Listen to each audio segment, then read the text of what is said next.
Hello, everyone, and welcome to the Irish Sports Daily Morning After Recap Show. I am Ge Flammang. How is everybody doing this morning? Hopefully, everyone is doing well.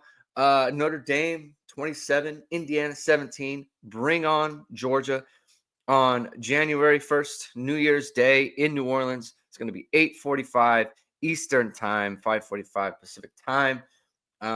What an exciting time for Notre Dame football. What an exciting win it was last night. Talked a ton about it on the post game show about how great a night it was for Notre Dame football, for the Notre Dame community, for the fans, everyone who made efforts to get to the stadium. So many people were excited to go to that game. I'm very happy for them. It was a great game. It was a great night. The campus was celebrated. The Notre Dame community was celebrated with so many national people in and around the game. It made it really special, and it was great to watch. For me, before the game, I mentioned it on the post game again. It just seemed like, man, how is Notre Dame going to lose this game with the crowd the way it was? And it was just such a special night. So it was very nice to see Notre Dame come out with the victory. So we're going to be talking about the game, of course. We're going to talk about your questions in the chat. This is going to be a very heavy. This is always a very heavy interaction chat with everyone who's watching the show. Like I said, I hope there are people who went to the game last night who can attend the chat today or can attend the show. I want to hear about your experience and what it was like being in the stadium. Much like Jeremiah Love, I am dealing with a bit of something, whether it be a cold. I have a stuffy nose. I got some tea here. I'm never drinking tea. I'm drinking tea. Try to get through this. My voice last night was hurting, but we're playing hard. We're hitting and hustling, as it were. And so I've got my tea. So if you'll excuse me, I'm gonna take a sip here. As always, the show is brought to you by ESQ Clothing. Founded by Notre Dame alum Ge Wang. He has the Christmas special, the ESQ secret sale for ISD customers is still going. And he teased last night he's going to bump it up. It was 25%. Notre Dame scored 27 points against Indiana last night. He's going to bump it up 27% off if you use code ISD on all online items not eligible for gift cards. And you get all your bamboo dress shirts. You get your dress shirts. You see the dress shirts on all the Notre Dame players and coaches, whether they be on the player walk, whether they be at weddings. The former players are at weddings. They're in their suits. You can check those out. So go to esqclothing.com. Use code ISD, 27% off. That's through Christmas. So you can still buy something. If you're in Chicago, go check out their bespoke collection. It's really good stuff. So thank you for tuning in. If this is your first time catching our show, please hit the like button. Please hit subscribe. Please hit the notification bell so whatever it is, we are going live. Links to the podcast are in the description below. Share our content with your friends if you haven't done so already. If you're catching us for the first time, please do so. Sid Irish says he hasn't slept yet. That's good stuff. Sid Irish hasn't slept. Davis Stew, happy birthday to the patriarch, a.k.a. Greg's mother. Yes, it is my mother's 70th birthday today. Happy birthday, Mom. Love you, Mom. I'm going to see her later. It's going to be great. Abe Froman, Sausage King of Chicago. Holidays will be brighter this year. It was definitely something that I was thinking about throughout the day yesterday. Just that, please, Notre Dame win the game. And then you can go through Christmas. You can go through all that time. New Year's Eve, New Year's Day. You have all the games before that. We have the games today that we just get to watch, knowing Notre Dame has advanced and they're going to face Georgia. And there will be, things to worry about in that game. But we'll get to those things. I think today is a good day to just kind of relax and take in college football. It's really good stuff. Abe Froman. Liked the Big 12 officials last night. They let them play. Other than a few bad missed holds and the tough holding on Clark, I have no complaints. Yeah, I watched the game a little bit last night. I watched it back. I did not like the call on Clark, but mostly, they did a good job, right? They did miss some holds, but I think they probably missed them both ways. There was nothing egregious. They weren't a major part of the game. I thought they got the major calls correct. So good job by them. They weren't the story. You never want those guys to be the story, and they weren't. So it's important. Jason Z says, winners never sleep. That's right. Abe Froman, the Sausage King of Chicago again. Now, on to worrying about the next game, Spindler, Mills, Young. So people at the game, reporters at the game noticed that Bryce Young kind of jogged off the field after the game. So that's encouraging that he was able to run off under his own power there. So you feel like they're going to be able to get him back. He's not going to be as bad. On Rocco Spindler, so I wasn't actually sure when this happened, so I went back and looked at it. Started the game, no tape on either ankle. Right, there was speculation after the game last night in the chat that that Rocco had a concussion or something like that. I don't think that's what it was. I think he had or maybe it could be both things. I mean, I guess both things could be true. But he definitely had no tape on the ankle. There's the play right before the Jaden Thomas touchdown, when there's kind of like when Coogan snapped it a bit early. He snapped the ball early on that play. He gets rolled up under the pile. He gets his foot caught under the pile. He comes up limping, comes up gimpy. Notre Dame scores a touchdown. He doesn't go celebrate. I think he runs into just kind of run right to the bench to get taped up. So he gets taped, comes back the next two series. So he plays the next two series with his ankle heavily taped there. And he's definitely moving ginger, right? It's not like it's not as though he's completely healthy. He's completely 100% or anything like that. He's definitely moving ginger, but he plays the next two series. He does the 2-minute where they're going pretty quickly and he's moving quickly and that sort of thing. And so then they go into the locker room at halftime. He doesn't come out after halftime. He doesn't. He's not in the game. He undressed. So it's possible that there was a concussion with the ankle, right? That is a possibility. I don't want to dismiss that, but he did have an ankle injury that he needed to get taped up. With Riley Mills, I think all we have is what Marcus Freeman said after the game, which is that he is optimistic that it's not a season-ending thing. Obviously, he whipped his leg onto Jalen Sneed. He was walking around. He kept his pads on. It was reported, I think, by Molly McGrath on the sideline that Mills wanted to go back in the game, and Notre Dame did not allow him to go back in the game. So I think that's something, right? That's something to take in, right? That's some information that I think is good. But we'll have to see, right? And Notre Dame is always, and the thing about these press conferences is Marcus Freeman, he's not going to talk about injuries in the post game. That's not a thing that they're going to do. So if I had to guess, I would say that he would declare Riley Mills a game time decision when the next time he talks to the media. I think he'll talk to the media. He'll declare Riley Mills, like I said, a game time decision there. And then, it'll be touch and go how well he can play, if he can play, so that's kind of the situation with Mills. It doesn't appear to be, though, it's like catastrophic end of season. Fingers crossed on that. We have to monitor whether or not KVA can, whether he's going to be healthy. That's something that has to be monitored. So thank you for that question, Abe Froman. I know everyone's that's top of mind for everybody. Jason Z, thank you for being here. Jason says, can we get a snap count breakdown, especially to see how Cross did and how the D-line rotation looked when Mills went down? I do have the snap counts here, courtesy of PFF. Let's see. It looks like 4 players went the distance. Yes. 4 players went the distance, all in the secondary. Leonard Moore, Christian Gray, Xavier Watts, Jordan Clark went the distance, 67 snaps for them. 67 out of 67. Howard Cross played 54 of 67 snaps. That tells me that he was healthy. He was as healthy as they said. That's pretty much normal, right? Only missed the 13 snaps there. That's pretty much what you want from Howard Cross. That's what you would get on a regular basis. So that's good stuff. Josh Burnham played 43. Let's see. Oben 32, Rubio 29, Donovan Hinish 20, Riley Mills 19. So There weren't that many snaps when he went out of the game to start the third quarter. Indiana hadn't been on the field that much. So it was basically Rubio. I think Sevillana would be next in line there.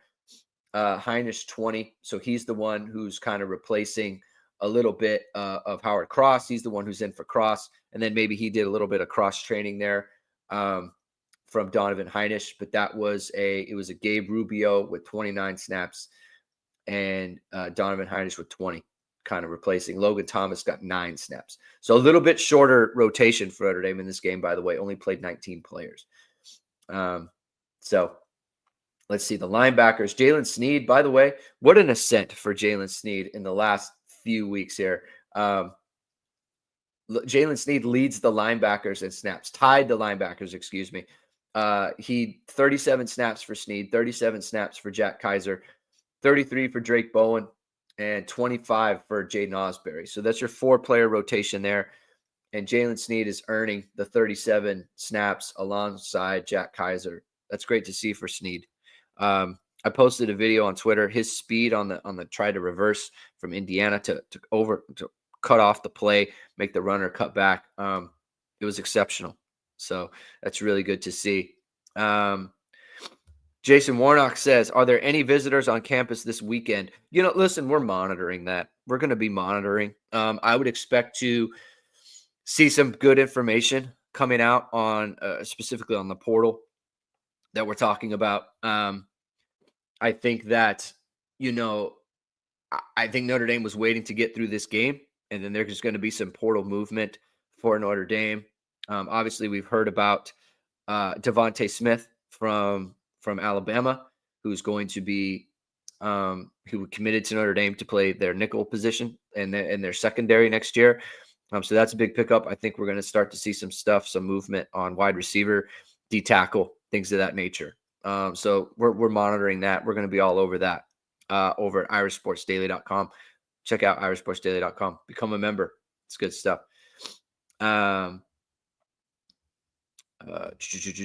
Froman says, I saw some tweets from committed players being at the game, but nothing on visitors. I don't think Notre Dame was hosting.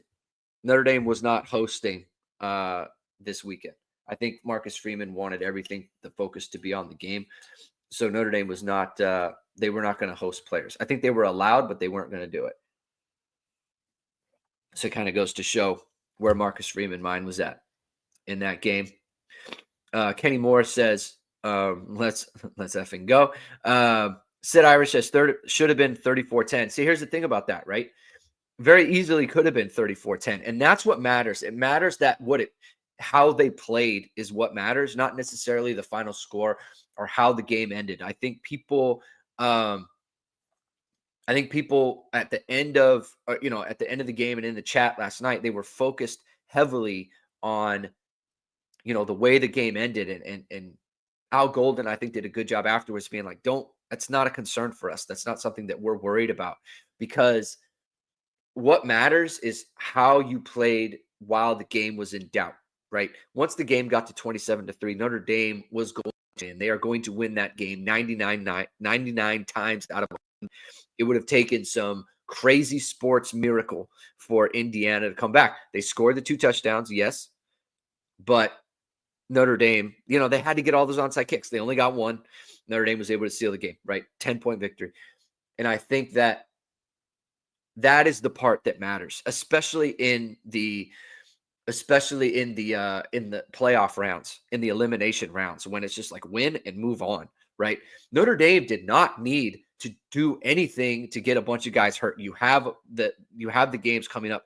Notre Dame could have run Riley Leonard so much more in this game, but when you have the game in control, you don't need to do that. You don't need to risk him. Only 8 touches. Or 8 carries, excuse me, not total touches, but 8 carries for Jeremiah Love. He was sick, his knee, they did not need to risk him. And there were things that Notre Dame could have done in this game if they were truly chasing it that they didn't do because of the situation. And I think that's important to keep in mind for people. It could have been something, but it didn't need to be. And that's what matters in this situation. So that's important. Yeah, Sid Irish says signees can visit. Yeah, I mean, they're basically in Notre Dame's. I mean, they're part of the team at this point. Part of the team. R. Zalamea, thank you for being here. Been a while since I've seen you, big guy. Thanks for being back. Awesome showcase for the Notre Dame program. Absolutely. Proof of concept for Marcus Freeman. I think you have to be impressed with him. He absolutely outcoached Kurt Cignetti last night. 100%. He's forcing Cignetti to call timeouts. He's forcing Cignetti to make mistakes. I mean, the coach that made the errors last night was Cignetti, right? With the punting when he did. For Marcus Freeman, I tried to stress this when he signed his extension. It didn't have to be like this. It didn't have to be that he was a legitimately good coach. It didn't have to be like that.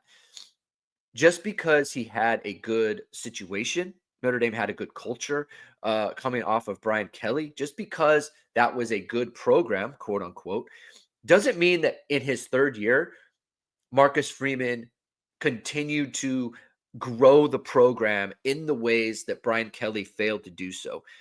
Marcus Freeman's biggest problem is that he struggles in the games that Notre Dame should win against the opponents. If you look at their game scores, if their game ratings on Brian Fremeau's game rating scores, their worst performances came against the MAC teams. They did not, obviously they performed very poorly against NIU. They did, of all the rest of their games, they performed the worst against NIU and Miami of Ohio. That's Marcus Freeman's biggest problem. But in a big game, in these moments, he is going to get his team ready to go. Notre Dame was ready to go last night.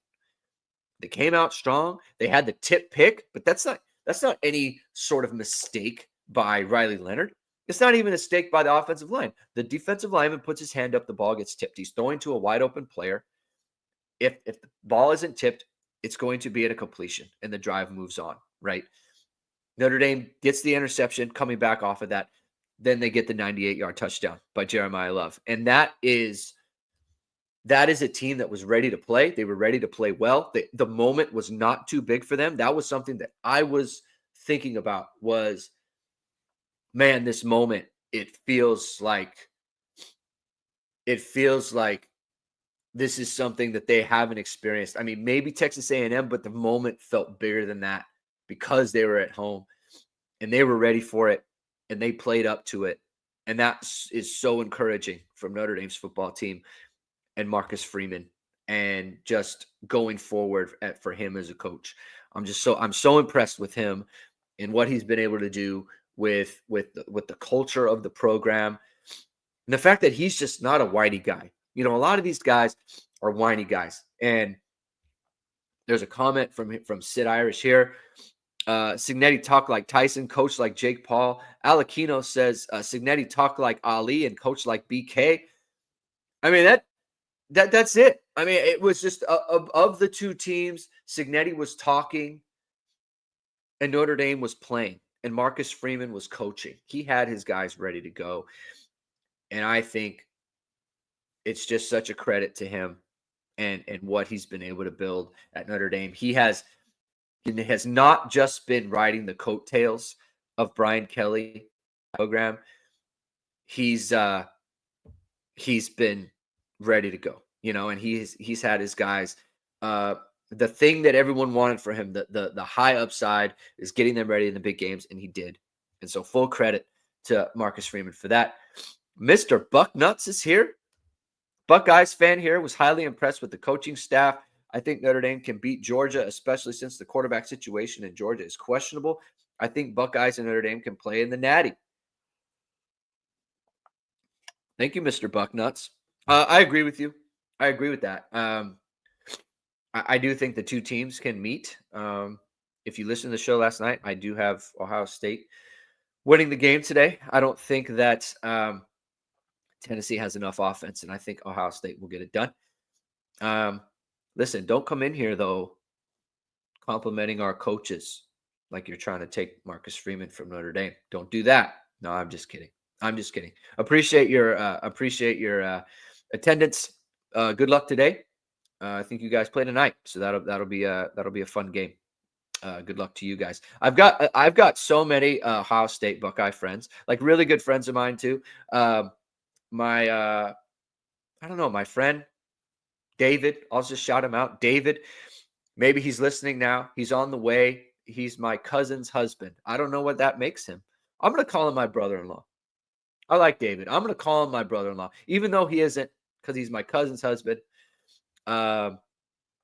That's he's traveling to the game. I think he was listening to the game or listening to the post-game show on the way home or after he flew in last night. So good luck to the Buckeyes. Appreciate it.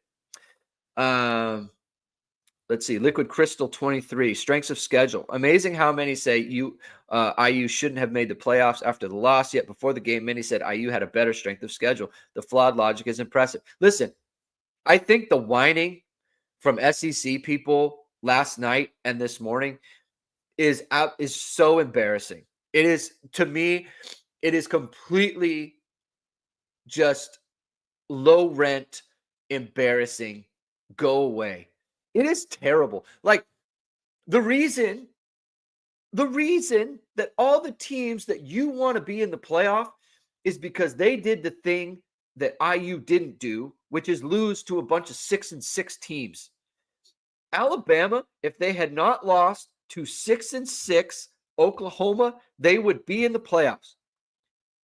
If Ole Miss hadn't lost to 6-6 Kentucky, if Ole Miss hadn't lost to 7-5 or whatever they are, Florida, they would be in the playoffs.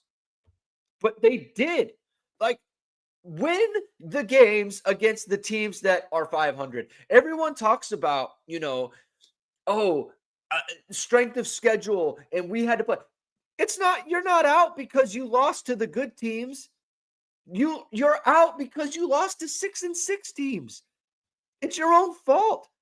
The whining is so pathetic and sad. It is sad. Disgusting. I hate the whining. It's terrible. Mike P. Fifth quarter Irish here. Great member of the Irish Sports Daily community. Thank you for being here, Mike. I appreciate your attendance. I usually just listen, but on the YouTube streets today. Great win, great show. Running back room is averaging 6.9 a carry as a group for the season. That is better than 2017. Yes. They're unbelievable. And I tried to highlight yesterday about the missed tackles forced for Notre Dame vis-a-vis Indiana. Listen, and to be honest, I thought Indiana tackled really well yesterday. Obviously, the Jeremiah Love touchdown, he got away from them a little bit, right, on that. And that's unfortunate for them. But that can happen with Jeremiah Love. But listen, I thought they tackled really well. I thought they played as well as they could. But this running back room, Jeremiah Love is an all-timer at Notre Dame.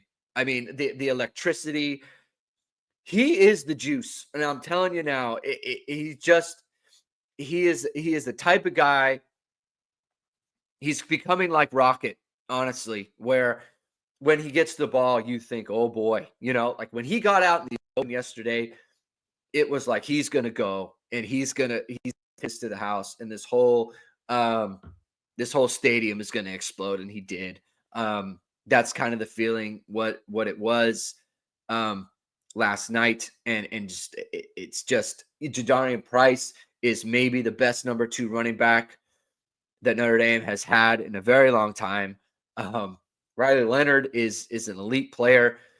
I'm very excited that I get to watch this team again because I really like watching this team play football. And they're deserving of everything they've gotten, and they are deserving of the stage that they're about to get with Georgia because it's just they've been that good. They've been that good of a team, and it's just like they deserve it. They deserve it. Stubborn Mick. It absolutely thank you for the super chat, by the way, Stubborn Mick. I appreciate that. It absolutely blows my mind that Marcus Freeman was the 38-year-old and Signetti was the 63-year-old.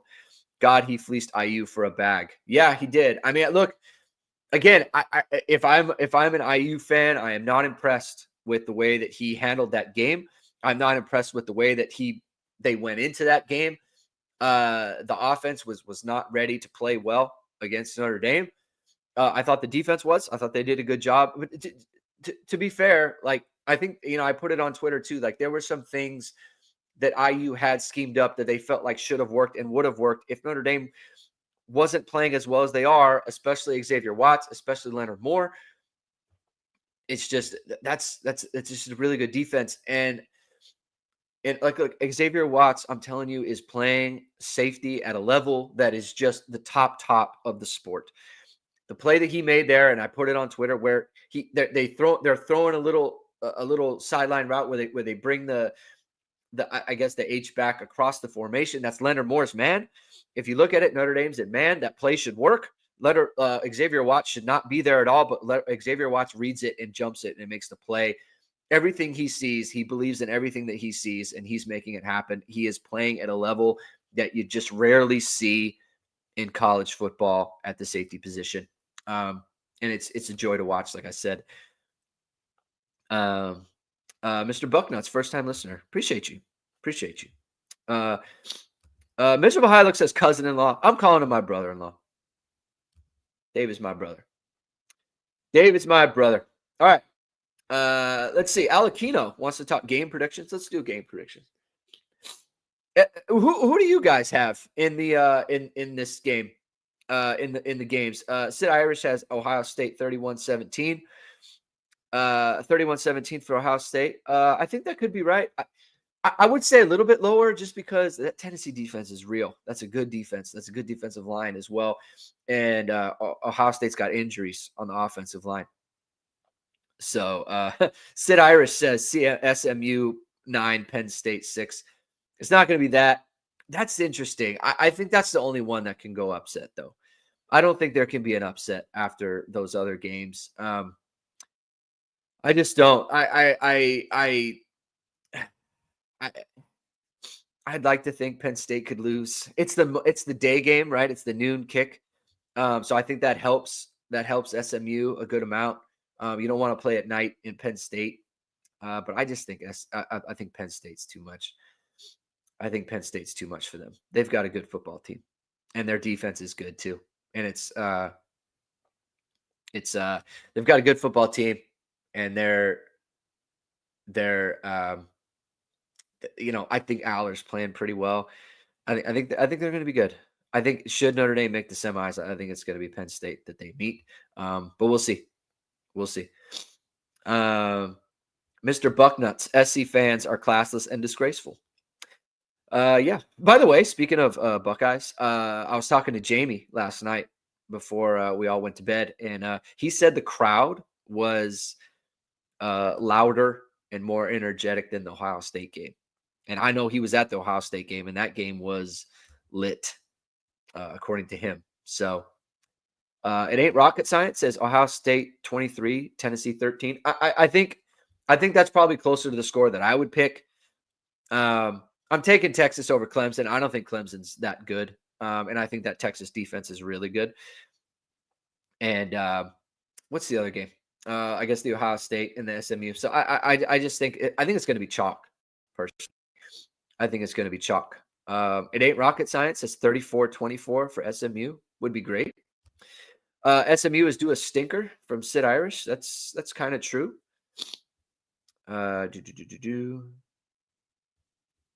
Tim B says, "Let's stop whining about the winning. Let's just enjoy it for what it was. Cool matchup, fun to just watch." For sure. Like, I don't know that people like. I don't know that people are whining as much as just like sometimes things leave a sour taste in your mouth, and that's okay. I don't have a big problem with that. Yeah, I don't think anyone was like whining. Like there was someone in the chat yesterday that was a little bit probably too negative, but that's all right. That's okay. It was just the way the game ended. Chad Reeves, thanks for being here, Chad. Appreciate your attendance. Proud of the Irish on the victory. Lots of work left, though. A backup quarterback-driven Georgia is still a great football team. Going to need to drop a very good offensive scheme against their D. Yeah, I agree with that. Again, the backup, when you have a backup, you don't have tape. You don't have tendencies. You don't really know what Georgia wants to do with him. So that makes it difficult. That defense is legit. They've got a great D-line. You're going to see a bunch of great D-lines in the playoffs from now. The thing is that there's just no bad teams anymore. There's none of these teams that are like, oh, they've got a glaring weakness, right? But to be clear, that Notre Dame plays, right? Penn State's got Boise State in the next round. Like they've got some weaknesses. I think Texas, if they get Arizona State, like Arizona State's got some weaknesses. But the teams that Notre Dame's going to play, if it's Georgia versus Penn State versus Oregon, if they get that far, or Ohio State, these teams don't have weaknesses anymore. You got to play a great football game going forward. It's just they're a problem, especially at defensive end. Georgia. I think can Notre Dame run the ball on them is the biggest thing. I mean, Kentucky ran the ball on them. Georgia Tech was crushing them in the running game. Georgia's defense has not been nearly as good as it has been in the past against the run. What can Notre Dame get in the passing game is going to be a big key in that one. It's going to be a big one. Justin ND Troll Sniper says, I honestly don't think UGA is worse without Beck. They're just different. I don't know. They definitely don't have the passing game upside with Stockton that they do with Beck. But, Beck certainly wasn't playing at a super high level either. So that's there's a give and take there, right? Beck was very willing to throw the other team the ball. And that's something that, may or may not happen. Mr. Bucknut says 27-13 Buckeyes. Could see it. I think that score makes a lot of sense. Justin ND Troll Sniper, is Watts a better college safety than Hamilton? No, he isn't.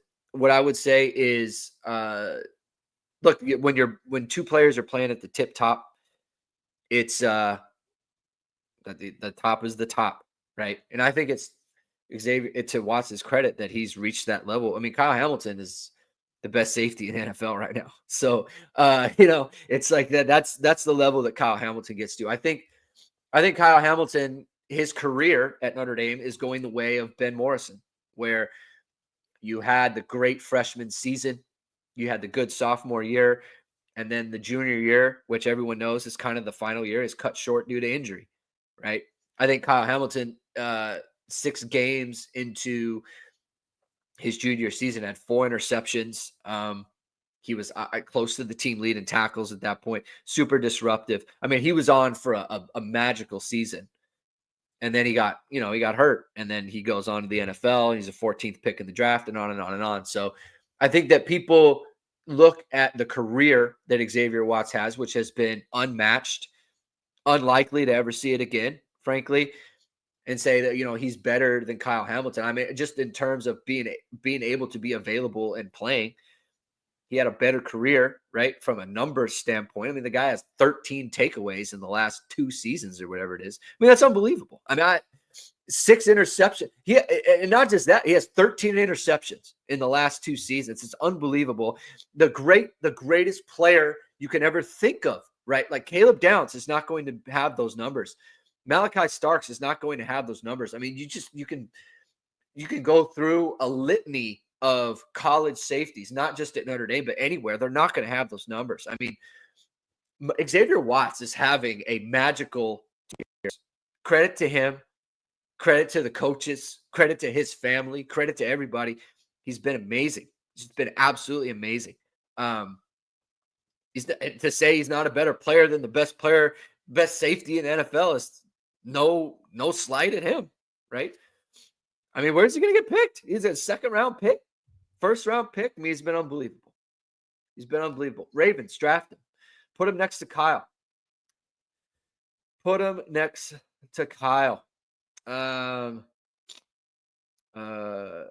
says Clemson going to get smoked. Could happen. Mr. Bucknuts, 24-17 Texas. Here's the funny thing about Texas is, like, everyone's saying, Quinn Ewers got to transfer or go to the NFL because he's not going to start at Texas next year. If he's not going to start at Texas next year, then why are they still starting him?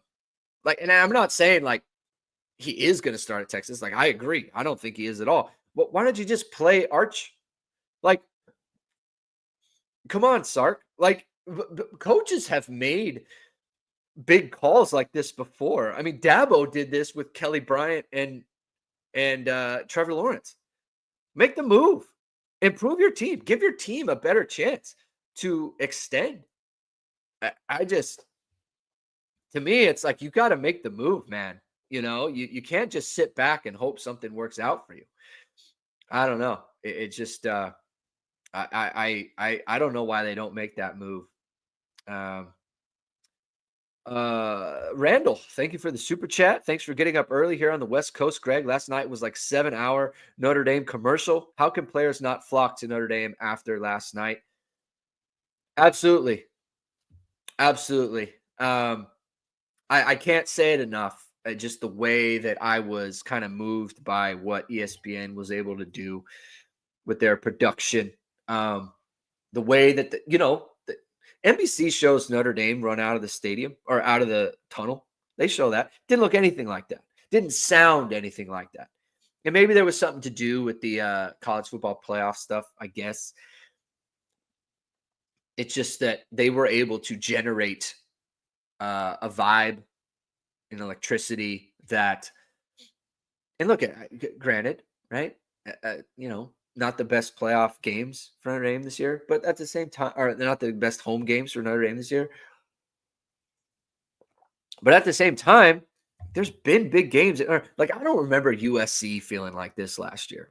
I don't remember that. It was a big game, but this had an elevation that, and a vibe and electricity that they just haven't had on on NBC's broadcast in a really long time. And so, yeah, I mean, it was absolutely a commercial for Notre Dame. I credit to the staff, to the staff at Notre Dame, the stadium prep, everything that goes into creating a Notre Dame home game. Huge credit to them. They knocked it out of the park. It was a home run. Pete Pavakua was talking about it, about how, I'll tell you if it was a success after the game is over. I think you can only feel positive things about the way that went off last night. And that's important. It's important for the team. It's important for the program. It's important for, Marcus Freeman.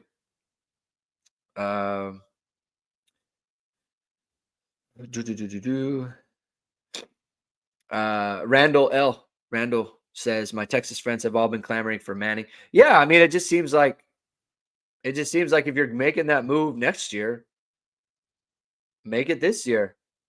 Oh, Dummy? Who's Dummy? There's Dummy in the chat. Okay. Playing a high school team? It's a good high school team. Thanks, Dummy. I remember when IU fans were in our chats. They were in our chats, having a good time, talking. They're not here today. The IU fans are not here today. Hopefully they're doing all right, though. Hopefully Dan Dakich is doing okay. Greg Doyle talking about Notre Dame media. Overlooking IU, treating them poorly.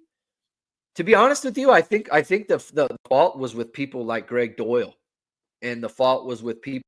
I'm surprised by Joel Klatt, to be honest with you. It was clear, and it's been clear, Notre Dame was the better football team throughout the year. There was no reason to pick Indiana, like no logical reason, in my opinion. The game was in Notre Dame Stadium. If it was at Indiana, maybe you could go the other way, but the game was at Notre Dame Stadium. Notre Dame had been the superior team throughout the season. They had beaten superior teams. They had played superior teams. And, you can quibble about records or whatever it might be, but Notre Dame had better wins than IU did throughout the year, and they had played better throughout the year than Indiana had. There was no reason to pick Indiana to win this game. None. The Notre Dame was the better program. They had the better athletes, and the game was at home. It did not make sense to me at all to go against Notre Dame in this football game. And that's unfortunate. That's unfortunate for those who picked against Notre Dame. But look, we move, right? We move, and we on to bigger and better things.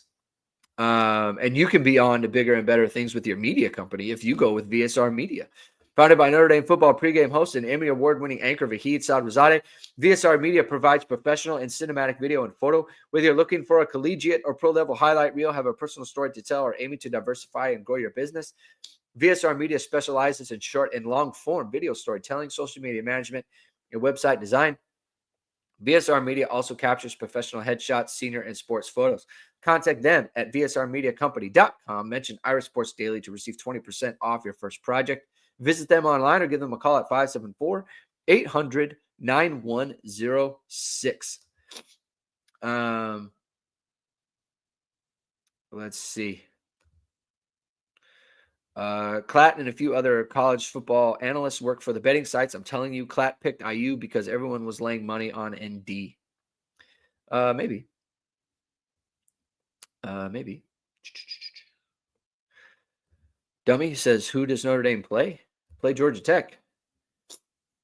Didn't need overtime. It's a fact. It's a true fact. Let's talk about Riley. Let's talk about Riley Leonard a little bit. How do we think Riley Leonard played in this game? To be honest, I thought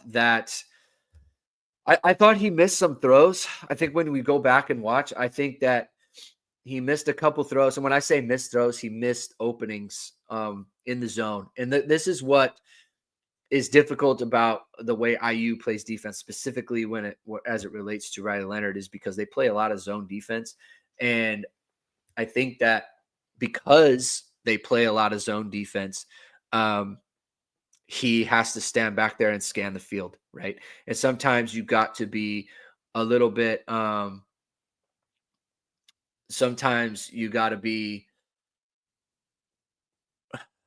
on it, right? You got to be looking in the right place. You got to feel where the coverage is coming from and who's going to be open. And I think he missed some receivers last night. Something that he's got to get better at. I do think playing in a dome will be better for him on this front. And Georgia plays a certain kind of style that is more beneficial to Riley Leonard in terms of, like, I know where I want to go with the ball immediately. I think he's better throwing against man than he is throwing against zone. And so I thought on that front, he played okay, right? Just okay on the reads. He didn't put the ball at risk. Obviously, he had the one interception. That ball's tipped. That's not his fault. That's not going to be his responsibility. He didn't put the ball at risk. He did protect the ball. I thought he escaped the pocket well when he needed to. I thought he ran the ball well when they asked him to. I thought he played a poised, good football game. Scrambled for a couple of first downs. And it was good enough in this one, right? 72% completions, 198 yards, 6.2 yards per attempt.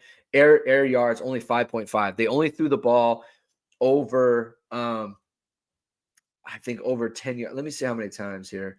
They threw the ball over 10 yards. Let's see, 6 times.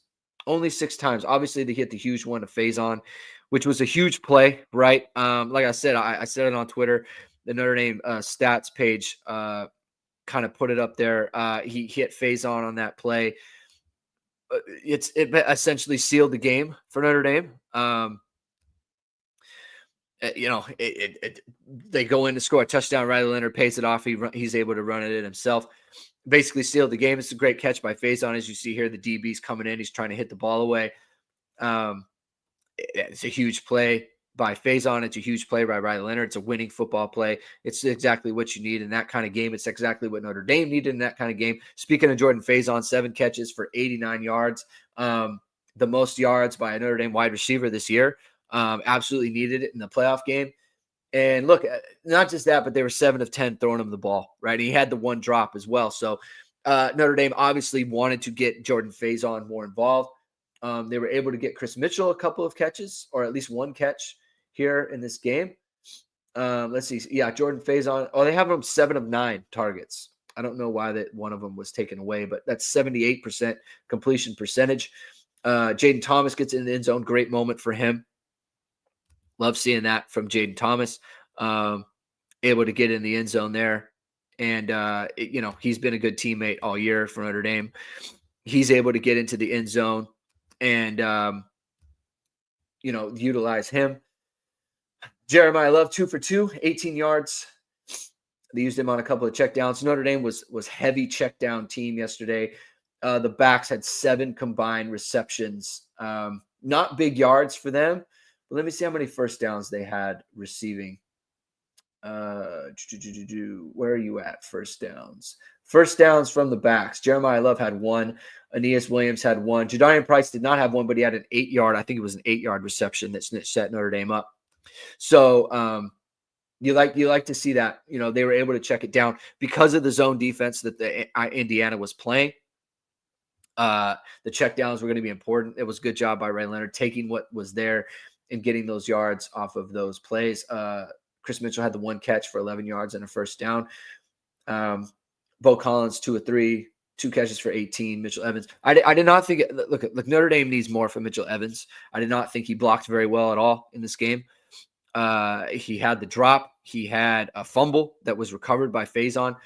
They need more from Mitchell Evans going forward. They're not going to be able to reliably move the ball against Georgia if they don't have something from Mitchell Evans. They need him to play well. They need him to be a factor for Notre Dame's passing game. You can get by Indiana, but like eventually the type of teams that you're playing in order to win a championship, you got to have your star players playing well. And, look, I don't want to say Mitchell Evans playing terrible. He's obviously not. He's playing fine. He had a false start in the game. It's a good point. Thank you, 44T. He did have a false start in the game. He needs to be better. They absolutely need to be better. Sergio says bring back Mitchell-Palooza. Not bringing back Mitchell-Palooza because you've got Riley Leonard, the truck, running the ball. He's going to be the one doing that. So Tony Crapful says ESPN should have given love to Great House during the Ewers Klubnik's package they showed. Yeah, it was probably about 250 yards in that game. Someone pointed out a huge catch on third down from Great House. Let me see. Here you go. Sergio pointed it out. The Great House first down catch was clutch. He had the 1 catch for 8 yards, but it was on third down, and it was a huge play, like he said. Staying ready, staying locked in, making a play when they call your number. Johnny S., thank you for the question. Johnny, do you think Denbrock held back Riley Leonard to save something for the Sugar Bowl?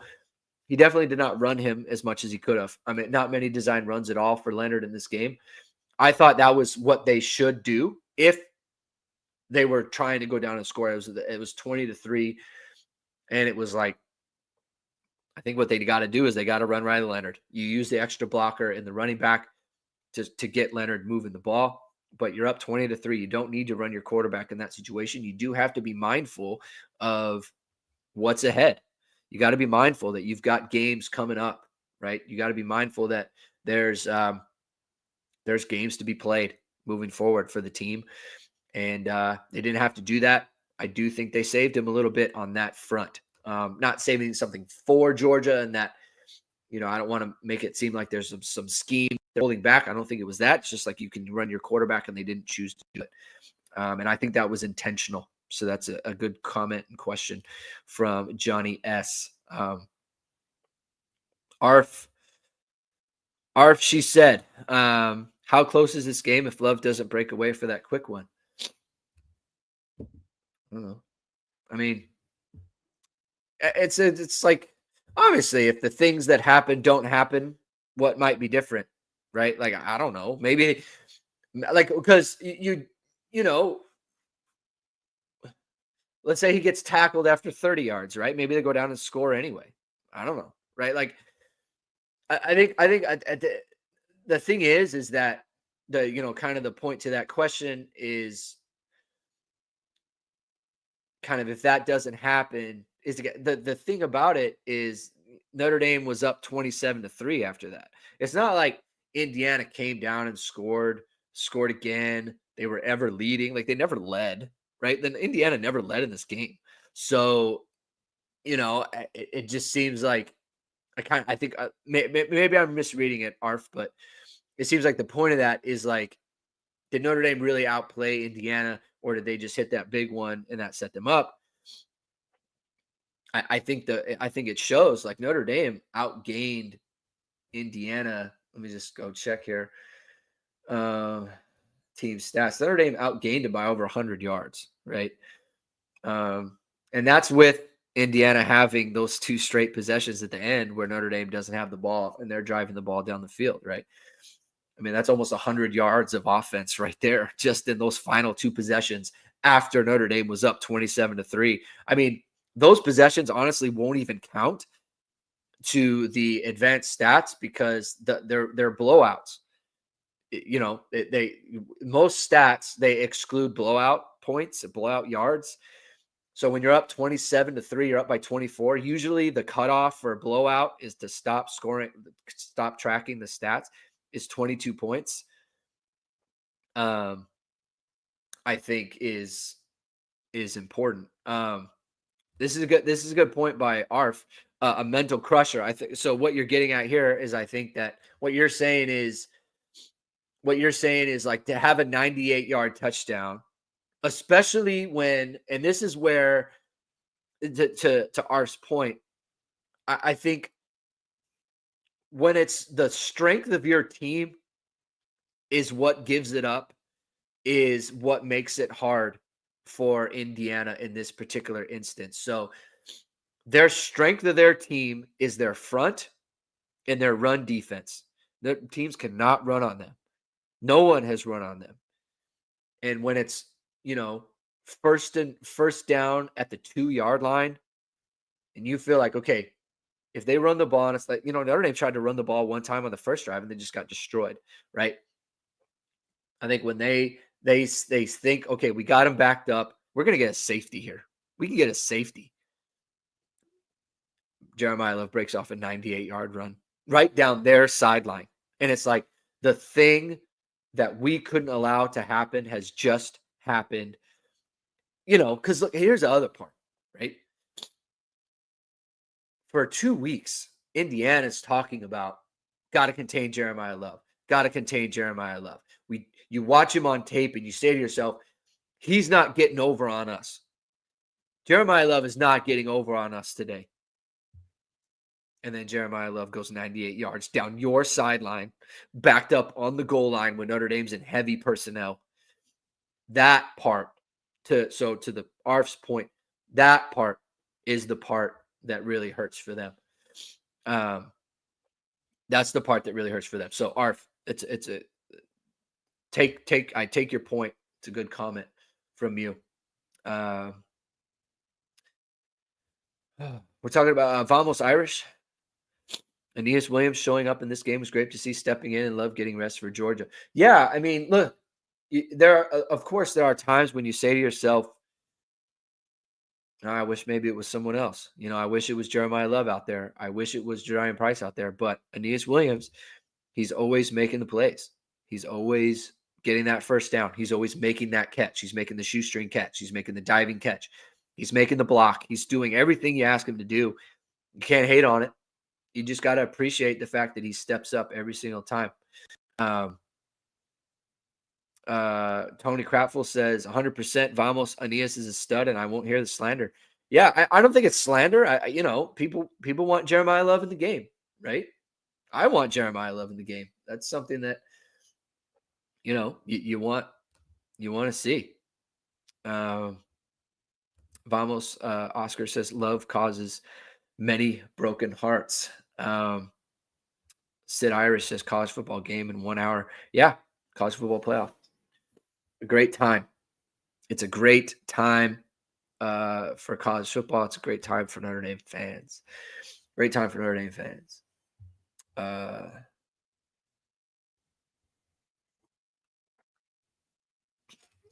Justin ND Troll Sniper says it wasn't ever going to be close.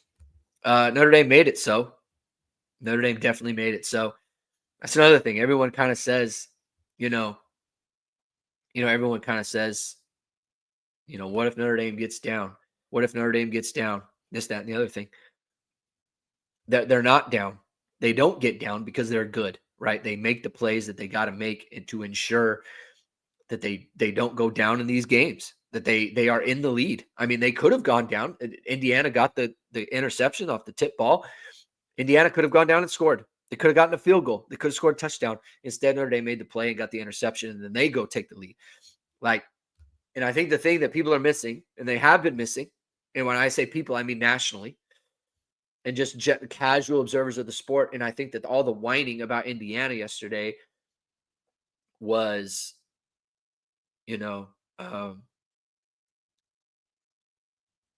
from the perspective that Notre Dame is actually not good. And people, I think, tuned out Notre Dame because they lost to NIU, which in some ways I kind of get that, right? You lose to NIU, you write that team off.